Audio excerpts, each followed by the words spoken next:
Liz Miller, back again to talk more Constellation shortlists. This one, I'm going to tell you right now, this has to be one of my favorite categories, digital asset management for high volume commerce. And yes, one of the reasons why DAM is one of my favorites, I get to say DAM all the time and no one's going to scold me for cursing. Sorry, Mom. But for me as a marketer, especially as a marketer that was working in any type of commerce field, DAM has always represented that last mile of technology that pulls everything together. It tends to be that intersection point of where all of your hard work and all of your planning for all of the assets, all of your creative, all of your documentation, all of your product renderings, everything that you've done goes someplace. It can't just be in a big bucket. DAM represents that place where all of your work meets all of that strategy and then can be easily deployed. The new, kind of what's different in DAM today is that it has to be used everywhere. It has to be used everywhere across the organization. And in high volume commerce, that means some really interesting parts of an organization that's perhaps doing product renderings, prototyping, 3D modeling. You're dealing with people who come from across the enterprise and are dealing with very, very different assets. And all of those assets have a place, but they also have to be able to move at a scale that is churning what feels like every single day. And that's what makes high volume commerce a really interesting place to specifically look at DAM solutions. And I got to tell you, there's like 50 to 60 that I look at every single year for this specific shortlist. And it is everything from just simple content storage all the way up to some of your most sophisticated and quite frankly, complex solutions that are needed in a commerce setting. So let's dive in. We're talking about scale. We're talking about usability. We're talking about integrations into tools that range from everything from your ERP, your supply chain, your warehouse management. You need to know every single thing that's going to be out there that needs to be cataloged that someone may need an asset to go with.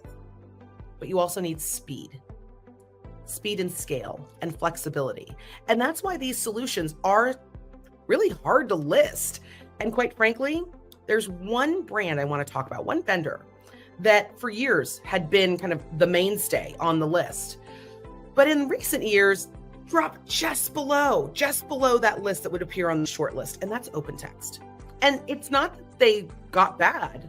It's not that they were somehow not really worthy competition to all of these shortlist vendors. It's just a lot of new players that hit the market, and our executive network was really talking about those, implementing those, and really enjoying them. But the call to reassess OpenText and to really take a deep dive into some of the new innovations that have been placed in the solution really became very loud and clear from a couple of our clients that said, listen, not only have I stayed with OpenText, but I'm expanding what I'm doing with OpenText. So I want to dive into that and talk a little bit about that today.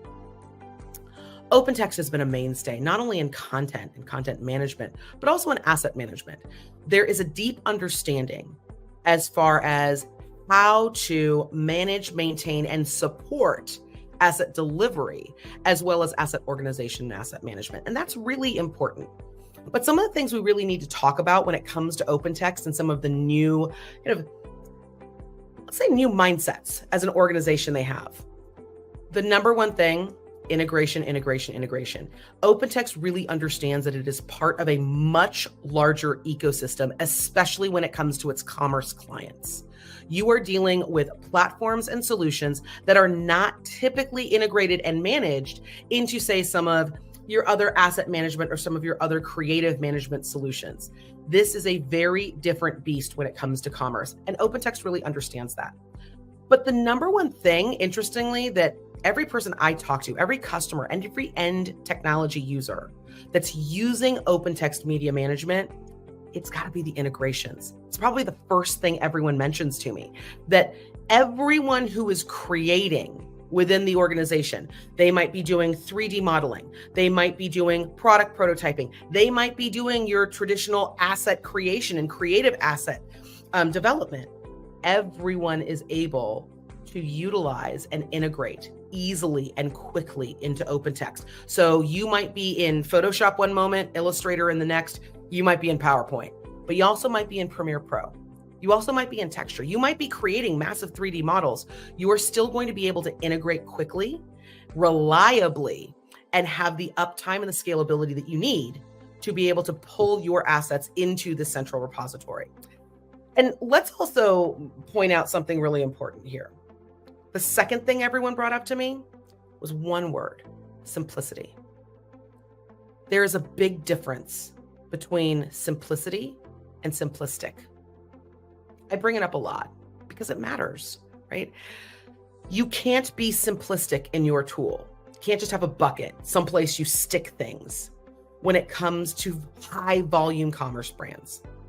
There is a demand there. There is a demand for speed and for scale. And OpenText gets it right.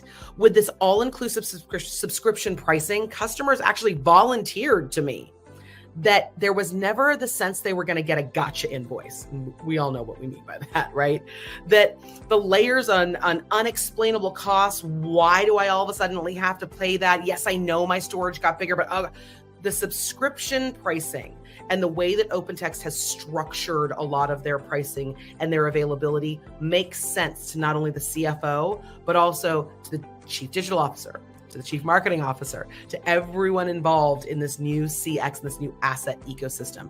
Everyone understands what the expectation is, and everyone understands where that invoice is going to be. And that is wildly important, especially when commerce can change on a dime. The other thing that's a differentiator, at least in my own analysis, is a lot of the AI models that are used here. I think a lot of times, especially in modern conversations, when we talk about DAM, we really quickly get into a conversation around generative AI and asset manipulation, right? And yes, DAMs have to have that. You have to be able to personalize. You have to be able to use the right image for the right situation, for the right implementation. But you also have to be able to have standard data. You also have to be able to translate. You have to be able to have data standardization that is not just normalized, but it's also harmonized across all of your metadata, across all of the categorization. And if you're in high volume commerce, you know just how much that takes, right? Again, with Media Manager, you can extend a lot of these media support. And it's this idea of this limitless media support that's so important, that you can really extend well beyond, say, marketing assets or your product and your commerce assets. You're looking, again, prototypes, 3D models, complex video, documentation. It allows you to think about your content and your assets differently. Do we really need multiple locations where we're putting all of this? Or can we start to harmonize this so that the data that we're pulling into our system starts to grow and build, and in true AI fashion, starts to actually make things like tagging, things like categorization, that much smarter and that much easier? Because at the end of the day, we still have to think about DAM as being that last mile to experience delivery. Whoever is having the experience, our shopper, our retailer, our partner, our market, people internal to the organization. It's supposed to be easy to use. And I think somewhere along the line, especially for a lot of DAM solutions, we lost that idea and we lost that understanding. But OpenText has done a really nice job of bringing all of that back and bringing in innovations and solutions that feel purpose-built for the setting that we're in. Because at the end of the day, we're really here to create profitable relationships with our customers. And a lot of times, in a lot of experiences, we have to do that through assets. We have to do that through what they see, what they hear, what they experience, what they're searching for. Does it make sense? These AI models and all of these tools and the intention behind these actions from OpenText make me understand that, yeah, they get it. They absolutely get it. But there's something else I want to bring up about OpenText that I think is really important, and it certainly weighed very heavily when I started looking at this shortlist. It's the strategy for the rest of the company. In recent years, OpenText has put in a lot of investment into really becoming a security company. And for those of you who have heard me get on my soapbox before, y'all know I really love security. But it's super important when it comes to commerce and assets. When it comes to a DAM, you don't want something that's just rule-based. Oh, sure, people can't get in it. You want an organization that, to its core, fundamentally understands, respects, and implements security. Security measures that allow access, that allow that identity of the user who can get into the system, but also who understands what's getting into your system. So the fact that there are native integrations across OpenText's platform and its portfolio is really important. And it's really important for someone who is looking at a DAM solution to look at security as a massive measure of what's important to bring into your organization. So with that, hey, congratulations to OpenText. Back on the shortlist, certainly back on that literal short list of solutions that here at Constellation, we recommend that executives start to look at to make that buying decision around solutions and complex solutions like DAM for high volume commerce just a little bit easier.